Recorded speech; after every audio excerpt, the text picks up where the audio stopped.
Hallo, in dieser Lektion möchte ich dir ein paar Möglichkeiten zeigen, wie du die Huten üben kannst. Vor allem üben wir hier die Huten Ochs und Flug, weil du sie gleichzeitig auch als Verteidigung nutzen kannst. Wir starten mit einem linearen Wechsel von Flug rechts und Flug links. Du beginnst in einer Fechtstellung und bewegst dich dann zuerst nach rechts in deinen rechten Flug. Und wechsle jetzt dann linear, also probiere die Hand ungefähr auf einer Höhe zu halten, abwechselnd in den linken und wieder zurück in den rechten Flug. Du kannst aber auch in die Knie gehen, also tiefer gehen oder auch gerne höher gehen und stell dir Angriffe deines Gegners vor.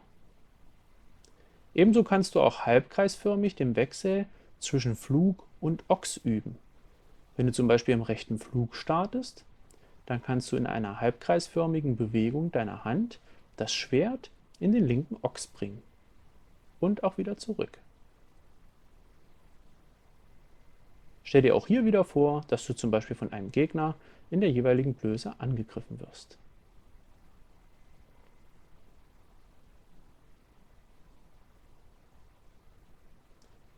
Genauso kannst du das auch gespiegelt üben, also vom rechten Ochs in den linken Flug.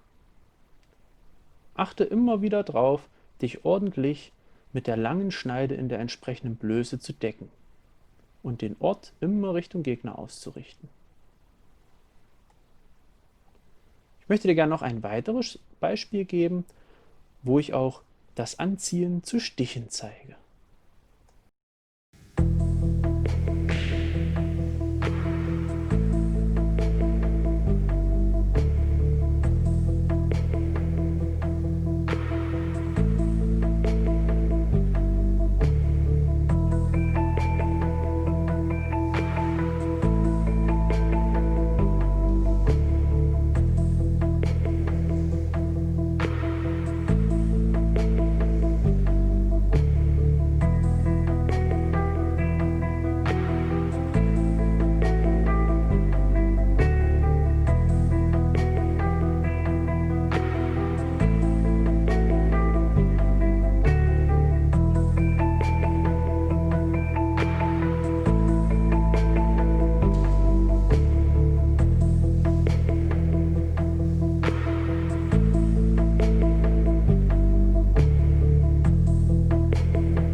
Ja, jetzt hast du auch ein paar Beispiele gesehen, ein paar Übungen, wie du zu Hause deine Huten üben kannst.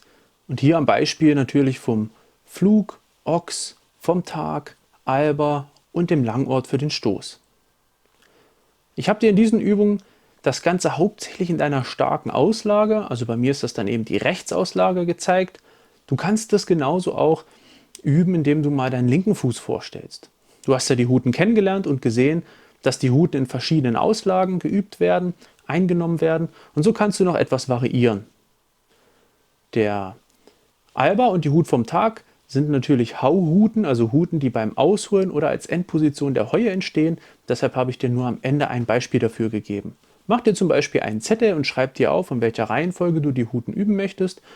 Bring Beinarbeit rein und probiere so viel wie möglich zu variieren. Denn auch das ist die Aufgabe eines Fechters, sich selbst Übungen und Formen auszudenken, um variabel in seinen Taktiken, in seinen Bewegungsformen zu werden. Ich wünsche dir viel Spaß dabei und bis zur nächsten Lektion.